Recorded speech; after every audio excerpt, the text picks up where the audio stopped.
Mariage pour tous, mariage pour tous.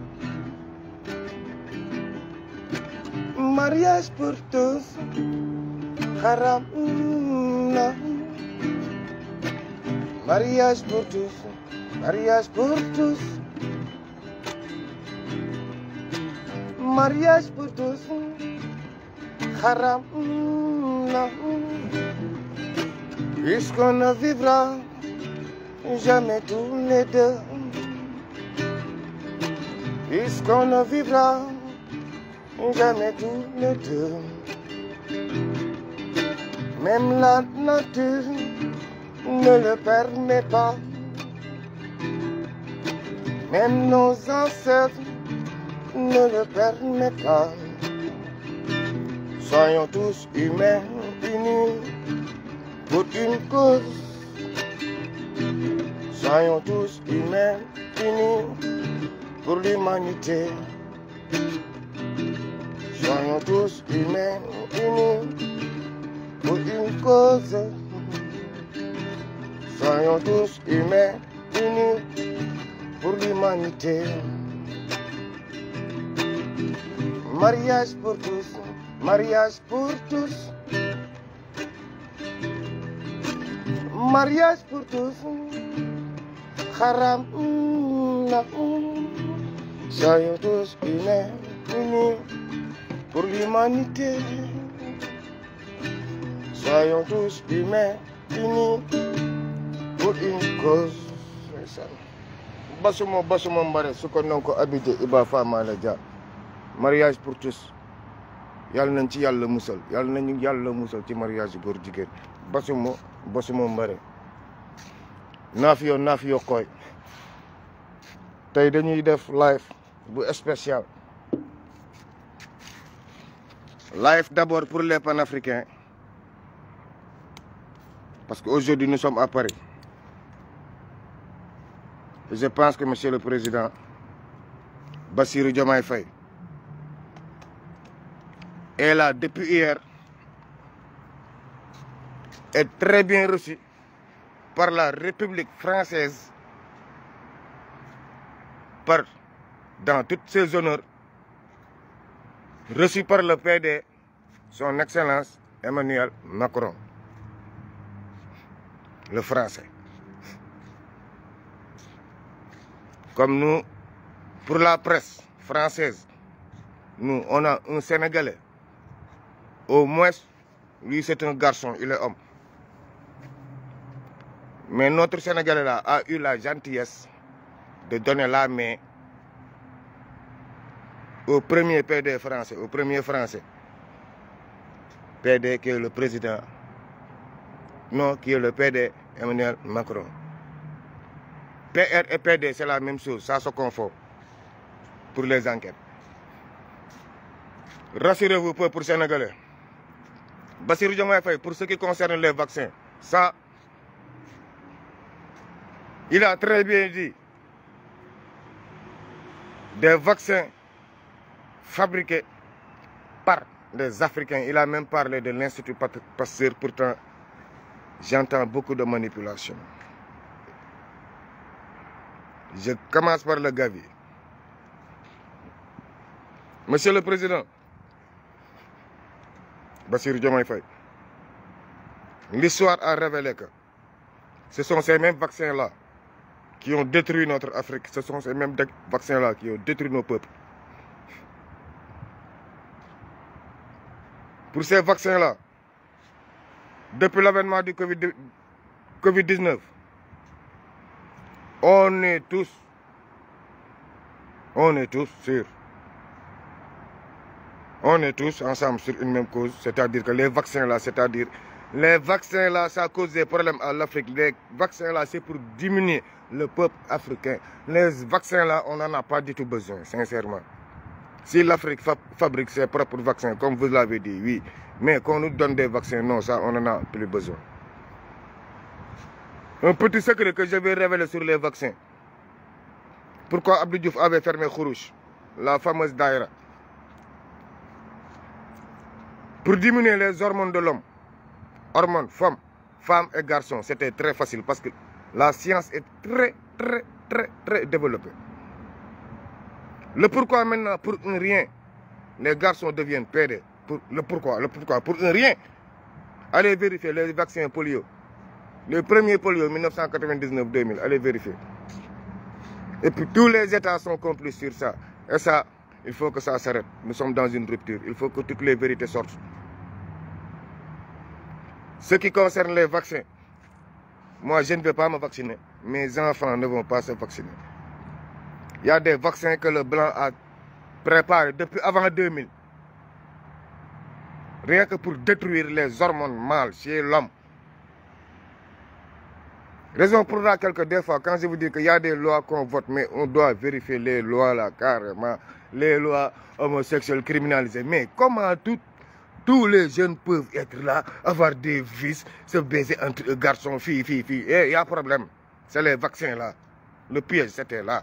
Ça fait 2 ans, allez voir mes lives. J'ai fait un live, j'ai dit que je n'ose pas parce que nous sommes sur le Covid-19. Il y a des révélations. Si je faisais en ce moment-là, je courais des risques et je ne le fais pas. Où sont les gens qui parlent de Covid? Le Covid ne les a pas tués. Vous savez comment ils les ont tués? On avance. Concernant le déjeuner, vous, Africains manipulateurs, vous, Africains manipulateurs,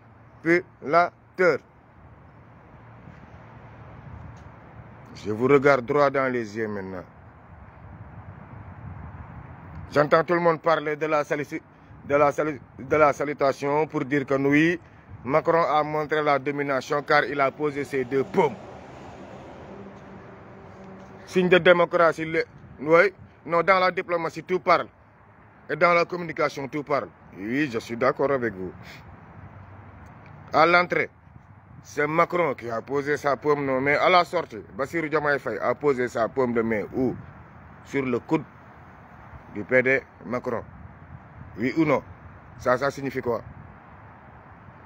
Il faut avoir l'honnêteté intellectuelle. Nous tous, on a appris ce que c'est que la communication. Il faut avoir l'honnêteté intellectuelle. Il faut avoir l'honnêteté sensuelle. Il faut avoir l'honnêteté de dire la vérité, même si tu es contre quelque chose. Mais à la sortie, qu'est-ce que Bassirou Diomaye Faye l'a fait savoir?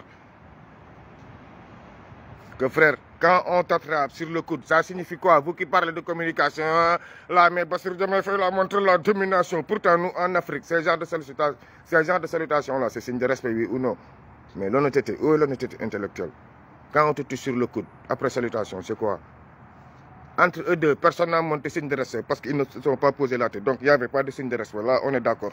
Dans cette diplomatie, c'était une diplomatie à distance. Mais à la sortie, Bassirou Diomaye Faye a touché le coude d'Emmanuel Macron pour lui faire savoir que mon frère, tout ce qu'on a, ils ne se sont pas tombés d'accord sur tout ce qu'ils se sont dit. Si ce n'est pas le respect qu'on doit parler, pour que Bassirou ne respecte pas. Cessez de manipuler. À la sortie, cessez de manipuler. À la sortie, Bassirou Diomaye Faye l'a fait savoir que nous ne sommes pas d'accord sur les principes de discussion. C'est pour ça qu'il n'y a pas eu de déclaration de presse. Pour la première fois, un déjeuner qui a duré autant d'heures à l'Élysée. Pour la première fois. Vous allez entendre dans la presse française dire que le président Bassirou Diomaye Faye, il est teigneux. Teigneux, un gars qui ne se laisse pas faire. Teigneux, un gars qui respecte. D'abord, à l'entrée, son Excellence, Monsieur le Président Bassirou Diomaye Faye, on l'a installé. Il s'est bien posé. En face, d'abord, c'est les salutations et les présentations. Sont logiques.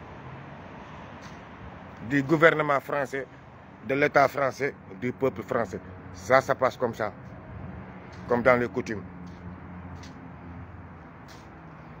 Premier point de discussion pour vous montrer que Macron ne s'est pas intéressé à Gavi. Ça ne l'intéressait pas. Ce qui intéressait Macron le plus actuellement, c'était de recevoir son Excellence, Monsieur le Président Bassirou Diomaye Faye. C'est ça qui intéressait Macron le plus. Chers panafricains, vous allez entendre sur la presse française, s'ils ne vous disent pas la vérité, nous, on va révéler la vérité. Dans tous les pays que la France est passée, où est le pays qui se sent développé? Où est le pays que la France a bien exploité? Où est le pays où la France a des contrats qui sont au niveau normal? Où? Montrez-moi ce pays. Actuellement, tous les pays de guerre en Afrique, ce sont des pays qui sont gérés par la France. Donc, où est la souveraineté africaine? Je ne vous parle pas de souveraineté sénégalaise, mais la souveraineté africaine est où? Merci beaucoup, Monsieur le Président Bassirou Diomaye Faye. Il y a des choses, c'est la diplomatie, si ça sort, c'est pas bon pour nous. Mais en tout cas, pour la souveraineté, c'est Macron qui a abordé ce sujet, Bassirou Diomaye Faye l'a répondu.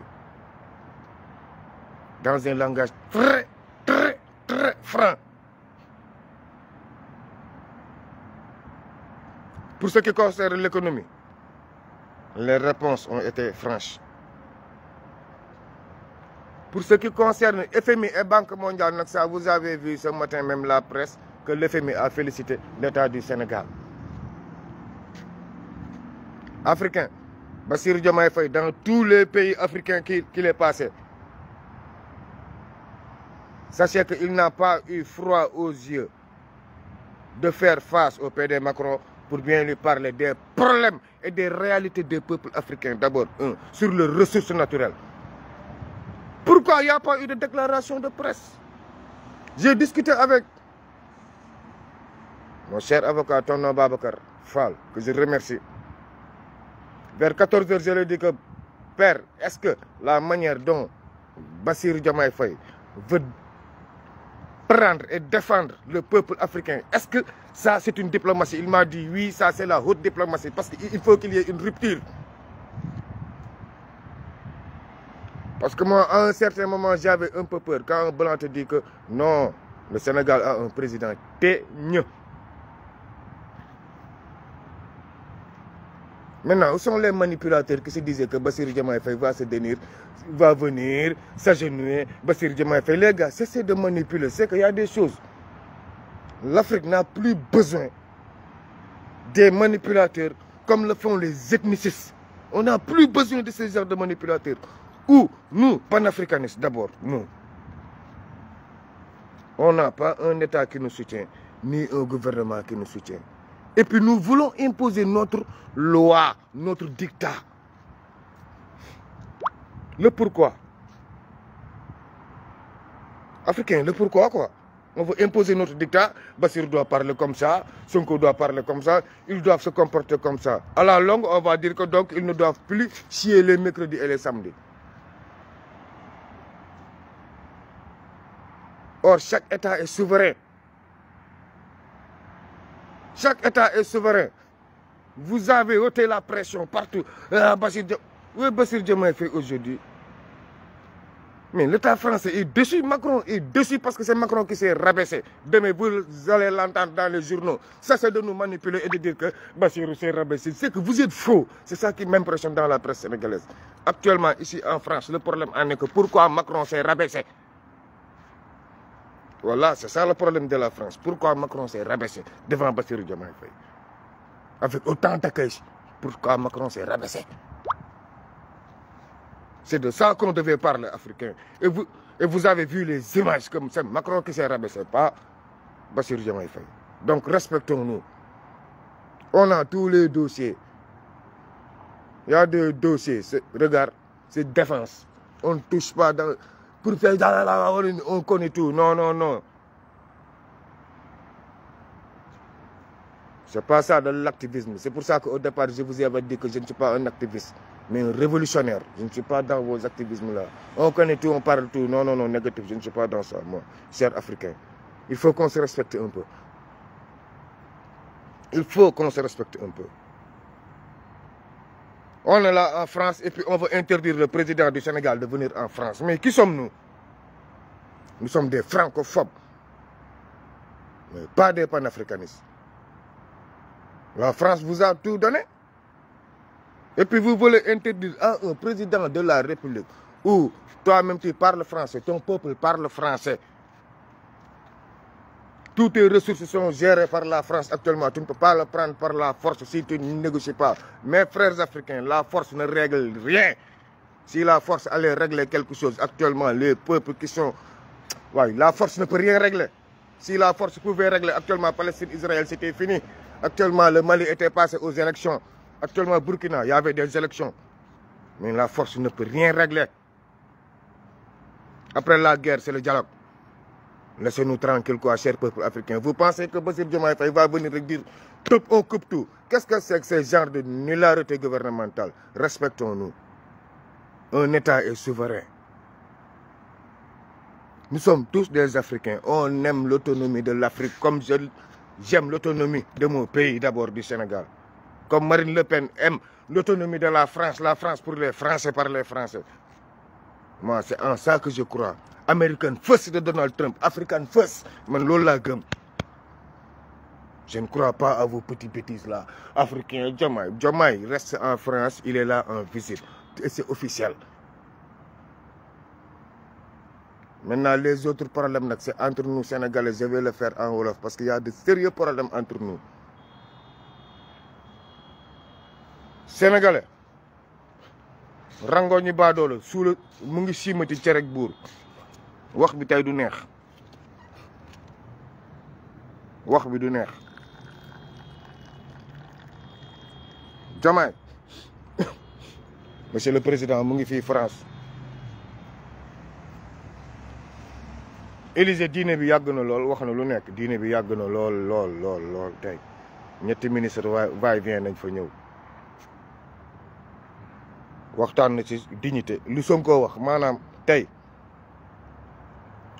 dëgg bu neexee yàlla waxtaan ak Sonko moo gën a flexible waxtaan ak Bassirou Diomaye Faye Sonko est plus flexible que Diomaye parce que man nit buñ ne il est téeñe rek tey dama mujjee woo kenn ma ne ko boy mais le mot téeñe fu ñu ko employé mu ne ma lii mooy téeñe ma ne ko ok gis ngeen ni mu nuyoo Macron joxante loxo boobu xam nga nee nañ leen Macron da ko wan ne maa la moom wante bi ñu génnee moom kudd Macron la jàpp loolooy xoola waxtaan nañu ba pare wante li ñu waxtaan d'accord uñ si dara mënoo si man dara en communication ku la nuyu tey sa kudd ma loolooy mënoo si man dara su dee si ñoom tubaab si ñun sénégalais nag mag ñi dañ lay nuyu jox la loxo di la bës loolu signe de respect la man respect moom ma sonal li ñu waxtaan nag comme dañoo nekk si état bu bees nañu dem suñuy problème mu bopp ba pare moom moo ñu gën a intéressé moom on a de sérieux problèmes parce que rangoo ñu baadoo la day siim cerek buur rangoo ñu baadoo la mu ngi suulati cerek buur quoi man bu yàggee Sénégal bu luy continuer xeexalati politicien day doon bàkkaar bu lay yóbbu safara saa yi damay toog di déglu kilifa yi daan wax noo ñi dee dem nañ safara ñi dee lii ndax jaroon na ko ndax jaru ko mais des fois comportement politicien day tax nga ne ndax jar na ko est-ce que ça vaut la peine quoi man par principe biñ ne Diomaye yi ngi ñëw ak gouvernement am annoncé naa ko sama live bu yàgg na leen day ñëw par force ça fait 1 mois man leen par force il va venir mais à ma grande surprise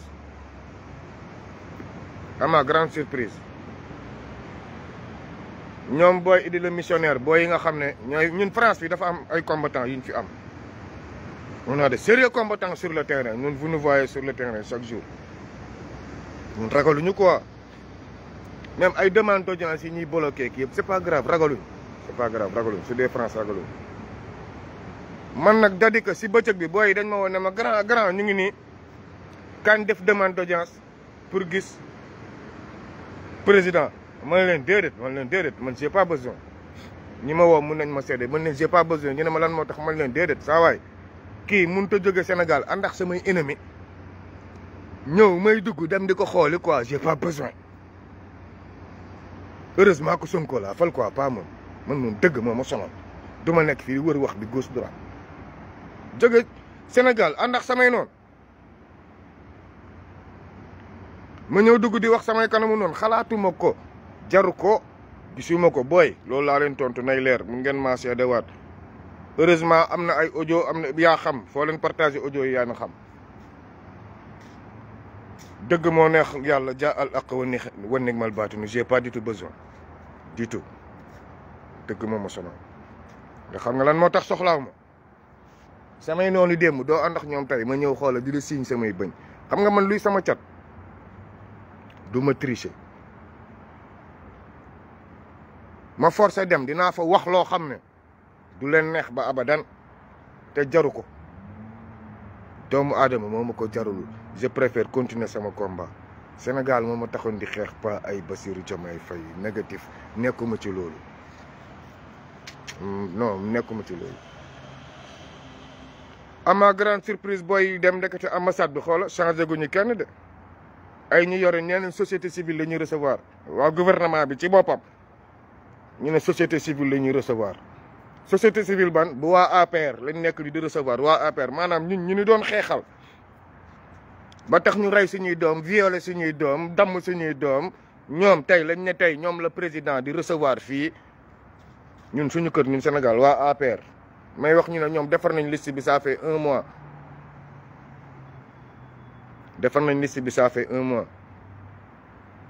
kon ñun daal nous sommes les imbéciles quoi en grosso modo gis nga lii mooy politicien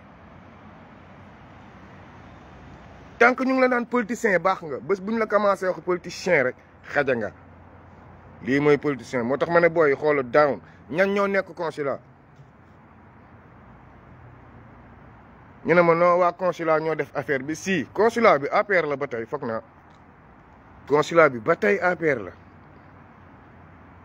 booy yëpp a ngi tàkk depuis 5 grand nañ fa dem ni man leen booy down suba booy ñoom Idi le missionnaire fa la jóge sànq xaw ma naka si nee na xaw ma lan groupe Facebook xaw ma naka si bu APR lañ dem di nee na waa APR lañ nekk ni di recevoir niñ doon xeexal ñi nga xam ne France fii def nañ ñu fi lu nekk boole ñëw policiers yi fu nekk ñoom lañ ne président ñoom lay recevoir même demee ñoom lay recevoir moo xew nii France actuellement booy Idi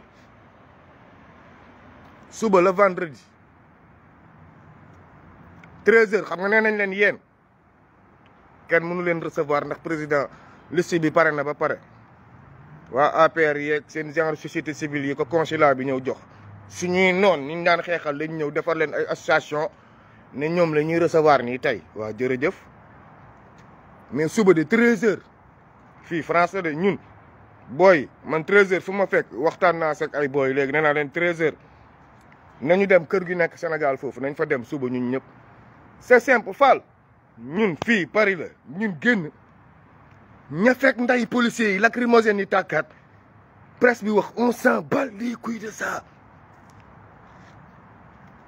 golo di bay baabun di dundee wala affaire rango ñu baadoolo di sur cërik buum du fi am du ci dal lu leer laa leen wax du ci dal fii Paris la fii du Jolof Jolof ngeen mën a ñëw Wally Seck taxaw saaga booy yi daaw ne leen vous êtes des cons ren ngeen permettre Wally Seck ñëw ak booy yi ne leen ay doomeraam ngeen maa leen gën liggéeyu ndey ñun fii France kenn duñu ko def ça ne se passera pas comme ça ici Paris la ñoo ko moom ndeyam fii ñoo ko moom Fall xam naa lu may wax de saa yi dañuy oyof lu ñuy nekk di kërëm liñ daan def ba policiers yi dóor nday ay lacrymogène billahi suba mun nañ ko répéter Idi yéen la jeunesse patriote yéen ñi nekkoon ci combat bi suba li laay war a suuli 13h ñi doon liggéey ñi wàcc 14h ñëpp dem leen nuyu ji seen président ngeen dugg mu recevoir leen par force man maa ngi toog base arrière xaar kan moo naan Bassirou Diomaye Faye du recevoir booy patriote yi nekk Paris nii bëgg ko gis ma ñàkk sama ndey kon suba xoola lacrymogène yi job bi waat du mujj ndeyu fenn France lañ nekk du mujj fenn jëmmi sëñ Bamba du mujj fenn andil waat leen giita ngaas léegi du mujj fenn Paris laa nekk du mujj fenn du mujj fenn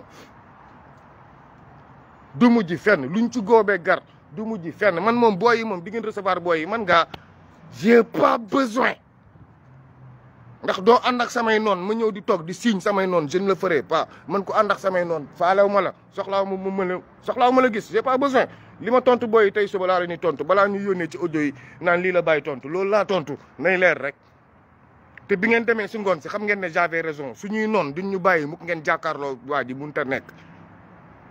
c'est que yéen ay jeunes ngeen amu leen expérience mais nag vous avez le droit de voir Bassirou Diomaye Faye mu leen di neex ñoom yéen booy Ousseynou Ly yéen laay waxal mu leen di neex mu leen di naqari ay booy ñoom Idi suba dinañ dugg gis président même buñ koy nuyu 5 minutes dinañ ko dugg gis mu leen di neex mu leen di naqari que ça vous plaît ou non luñ ci góobe gar fii France mënu leen ñëw tëj dara mënu leen ko ci noqanteeg policiers yi li ñu mën lacrymogène ñi tàkk on n'a rien à perdre ñun ñoo xeex bi ba fale ñi ngeen di recevoir ni dañ ñu doon saaga seen ndey yéen ñi ngeen di recevoir ni ba tey ñoom ñooy def ay panel nekk seen Facebook ak TikTok di saaga seen ndey te ñoom ngeen recevoir ni xaw ma ban genre complexe moo tax ngeen recevoir ñii xaw ma waa APR nu ñu def ba organiser waat lii ngeen recevoir waa APR première sortie Bassirou Diomaye Faye diaspora bi li ñu sacrifier seen njaboot yëpp diaspora bi li mu sacrifier ci cotisation yëpp li diaspora bi cotiser yëpp ñu doon saaga ndey nañu vous êtes des imbéciles tey nag ñoom nguur gi ñoo leen may luñ ñu gënee wax ne vous êtes des imbéciles après da nga naan lan moo taxoon lii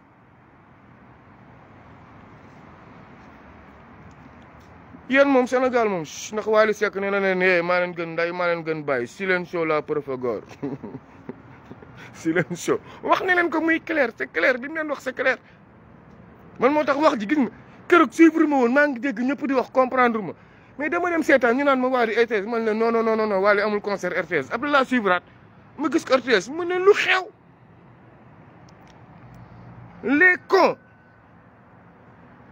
cons de l'année dernière yéen nag biir Sénégal nag lañ leen tegal nag ki leen ne woon con mu ne leen léegi yéen vous êtes des cons vous êtes des imbéciles maay seen baay ndax nguur gi fi toogul booy li Wally Seck wax c'est trop sincèrement li mu wax c'est trop loolu xaw ma nu ko booy di gérer xaw ma noonu ñu koy digérer prison yi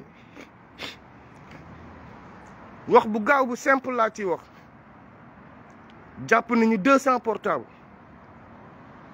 Pa Moussa Sow ma gis leen yéen ñëpp di jubilé ku nekk toog ci plateau yi mais Sénégal yéenay naafiq Sénégal moo tuskare Sénégal yéenay naafiq tigi booy prisonniers yi yéen ñi yore portable bi je suis à 100% ak yéen xam nga lan moo tax ku leen jàpp ne leen Sonko moo leen jëndal portable bi ndax moom moo toog biir prison vidéo boppam génne ko ñu ñëpp jubilé kenn waxul tey ay mi la ilaha illa huwal ayyul qayyum mais Sénégal pourquoi mun leen tëddee njaaxaanaay c'est que man xam nga luy sama problème nii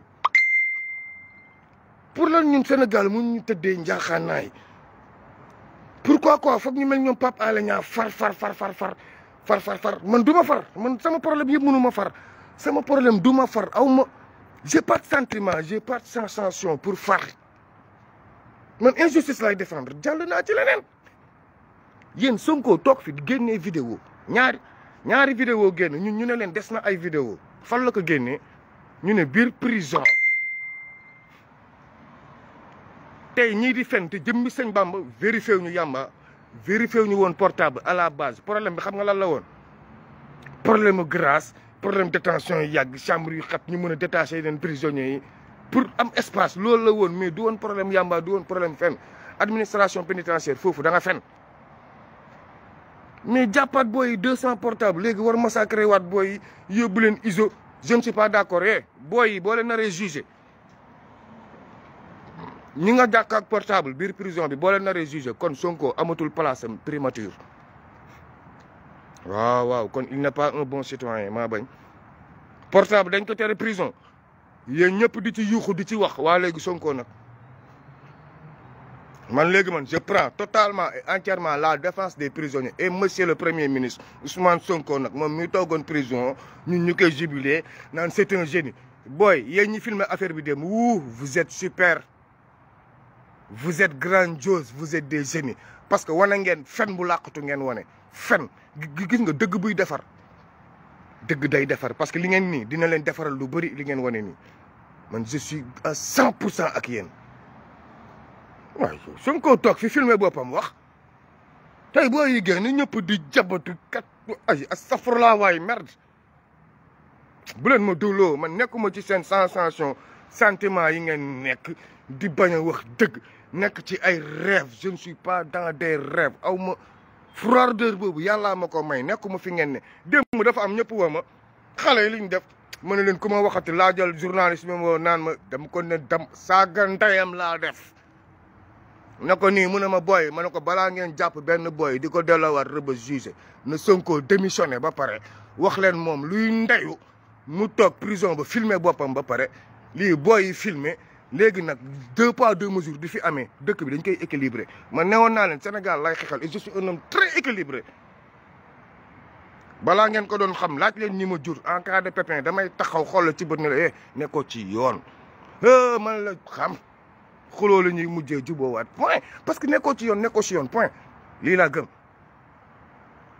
duñu jugé kenn nungu nañ portable yi point mënu leen tere portable dugg fa France fii booy ñoom Rachid dem leen TikTok chaque matin ñun dañuy live ak suñu booy yi booy yaa ngi fii fren xeex moo leen fa yóbbu 2 ans la ñu am chaque matin booy yaa ngi laaf bii jël chaque matin ñu chaque 2 semaines ñu nungu seen kóol ñu dugalaat kóol ku jiñ pénitencier yi moom doole bi ñuy jaay booy yi moo ma neexatul te dëgg rek a neex yàlla booy yi ngeen di yeew di leen dóor si prison bi koo leen ci dajal si mbedd bi civil barki Serigne Touba booy bu leen ci ne xuux ngeen day seen tuba yi xam naa lu may wax gënu leen woyi booy yi de toni bee tax ngeen di jaay nii toni bee tax ngeen di ñëw di këpp caxate nit ñi toni bee tax loo ci gis pénitencier yi bëri amuñu mucc dof la ñuy mujjee ndayam gars yi ay nit ngeen di téye ñii duñu ay jaam gënoo leen kenn ku jàpp na nag ay criminel nga téye ay ñu bon laa téye sa maarifa ak si aqiqulaay taay laa soriwul imbécile que tee sa toni boobu ñii nii bu leen yàlla defarul woon jikko yi bu yàlla deful su ñoom woon jikko yi tey yow doo lekk sa ndey du lekk sa baay du lekk yow pénitencier wu da nga war xalaat ne ñi ñoo la fi teg yow juge yow policier bi war jàpp ñi di leen tëj chaque jour di kontaan da nga war xalaat ne yow lii nii si maarifatul billahi boo jàppee ne yaa leen fa tëj dee booy yéen ñi ñu fa tëj tant que yaa ngeen di jàpp ne nit moo leen fa tëj mooy andi nga aigri biir prison ndeysaan am feebar sa xol bi tàkk dee déedéet addunaa demee ni ci maarifatul billahi foog mu am ay prisonniers foog mu am ay pénitenciers mais ñoom doome xaraam yi pour ñoom yéen seen ennemi ngeen te déedéet boo demee ci yëfi yàlla boo demee si pays yàlla yéen yàlla moo leen boole fi ngeen di juddoo pour ngeen bokk benn session kon kenn waru fa mën jiite kenn ku ne war na warmal moromam nit mënul tëj moromam tëcc gi ngeen nekkee foog ngeen wàññi ko bu leen toni bi nax gars yi ndax toni bi ñii ngeen di téye noonu ñu regroupé si néeg bi ngeen nokk leen lacrymogène ñoo leen di fay par weer ñoo tax ngeen di lekk bu yàlla defoon ñëpp jub yéen foo leen jëm luy seen avenir luy seen devenir réfléchissez xam ne ay doomi aadama ngeen yor banni adam soxna tous humain bi waxuma ko pour leen foog ñu nekk nit détenu du jaam quoi détenu deful erreur pour dugg nekk kaso nit reyul nit ndax da ko neex nit ñëwul sàcc nit ndax da ko neex nit agressé wul gi ndax da ko neex munta nekk neexul nit dafa am luy nekk ci nit loo xam ne mooy yee loolu mooy seytaane sëgëm suñuy maam ak suñuy ndey ak suñuy baay yonent yi mun ñu si moom dara sëgëm yàlla si boppam la seytaane defee asumala ñun ñu tekkiwul gat ba gat booloo jeex ba pare ku nekk bëgg a jàppee sa morom ennemi ci biir jeel bi téye ju toroxal ñu doomu aadama yi basuma mbare waay revenons sur terre sama programme anti mindaanu bi maa ngi koy xeex nii état bi dafa doog a falu fii laay tëjee clôture gouvernement bee ngi doog a falu damay parrainer 50 jeunes filles Ziguinchor pour bu ñu génn yéen diaspora Kolda diaspora Tamba dam leen ni ko ñaan ren ni ñu fexe téye suñu doom yi jigéen ñi li lay wuru suuli ngir jëm mi sëñ Bamba nañ téye suñu doom yi jigéen ñi man 50 parrain laa soxla ci ñetti mois fin juillet fin août fin septembre xale yi bu ñu demee Dakar ñii 20 000 francs la ñuy fay ko par weer dem mbindaanu ji ñii 25 000 la ñuy fay ko par weer dem mbindaanu ji man dama leen bëgg a téye Ziguinchor comme Ziguinchor am na ay centre de loisir am na benn ngandam centre de formation IA laa bëgg a seeti pour mu abal ñu benn centre ñi bëgg a jàng coiffure ñu woo benn coiffeuse bu mag wala ñaar ñi mag ñu xool lu ñu leen di dédommager yéen diaspora loolu projet boobu yéen rek si mun jàpp parce que état mu ngi doog a toog mënaguñu débloquer problème bi xanaa lu ñu néew benn 40 euros ku nekk dina ko mën parrainer benn xale bu jigéen bu ma amee 50 personnes benn 40 euros laa wax par weer de waxuma 50 waxuma 60 numéro am laa lay passe numéro Ndaye moom bu defee formation bu ma la yónnee feuille de présence bi ne la tant d'heures la def si formation coiffure wala tant d'heures la def si formation couture wala tant d'heures la def si en tant que élève ay élèves laay jël yoo xam ne waruñoo dañ doon dem mbindaanu ji te ren waruñoo dem mbindaanu ji dépenser ak yooyu yëpp ñun dinañ ko jéem a couvrir mais dama bëggoon di leen kii motiver 25000 par mois muy ñaata fii 40 euros par mois yéen diaspora yéen famille loolu moom yéen laa koy sas jàpp leen si ngir yàlla jàpp leen si ngir yàlla pour xale yi toog Ziguinchor jàpp leen si ngir yàlla pour xale yi toog Kolda yéen diaspora Kolda ngir yàlla maa ngi koy fexe organiser man Ziguinchor maa ngi koy organiser ak beneen boy adjoint maire Sakho dinaa si wax ak moom lu leer nañ ak boy adjoint maire bi ñu recensé boy am 50 boy am 50 marraines wala 50 parrains yéen a xam mais 40 euros par weer fin juillet 40 euros fin août 40 euros fin septembre ñun consommation beeg yooyu ñun ñu gérer ko biir Ziguinchor ak seen transport yi loolu laa bëggoon quoi motiver xale yi jigéen ñi nga xam ne au moins léegi vacances dañuy xam ne da ngay defi formation en tant que élève kii day jàngi coiffure année scolaire moom xam nga mindaanu ji boobu muy mindaanu Dakar nekkul këram ñu ngi ko fay toroxal mën na fa jël risque de grossesse adduna mën na fa yàqu risque yu bëri la quoi dem Dakar bi dem ci gis xale yi fa yàqu yu bëri te tey mënoon nañ nekk ay gendarme ñi ay policier mais tey mënuñu def concours yooyu yëpp ndax lan Dakar leen nattu dalee ci lan dem mbindaanu ji ci 15000 francs ñu toroxal la opération téye sa njaboot sincèrement diaspora jàppale leen ma si li laay war a suuli ngir jëmmi sëñ Bamba xale yi téye leen ma xale yi seen dëkk diaspora Tamba jóg leen diaspora Louga diaspora Kolda diaspora Ziguinchor ñun nag ñoo gën a vulnérable suñu doom yëpp dañuy dem mbindaanu ji te ñu bëri gis nga après seen jàng day yàqu jàpp leen suñu wootente téléphone man 0033 7 58 17 95 96 nañu wootente jàpp ci projet bi fin juillet la ñuy commencé par benn personne laa soxla ku nekk day gàddu 40 euros par mois ñu yónnee ko xale bi direct wéevam wala wéevu yaayam mais ku présenté laa leen wax de koo xam ne terminé na 1 mois bi kooku laa leen yónnee wéevam ak wéevu yaayam ngeen balancé ko direct au moins moom am na lu muy déparé année scolaire ndax loolu leen tax di dem di mbindaanu ji Dakar passe aller retour ci 15000 45000 ngay dajale jël 15000 bi def ko transport après ay 30000 la ñuy ñibbisee bu ñu toogee seen dëkk koo ci fay ñaata 25000 ñetti weer 75000 la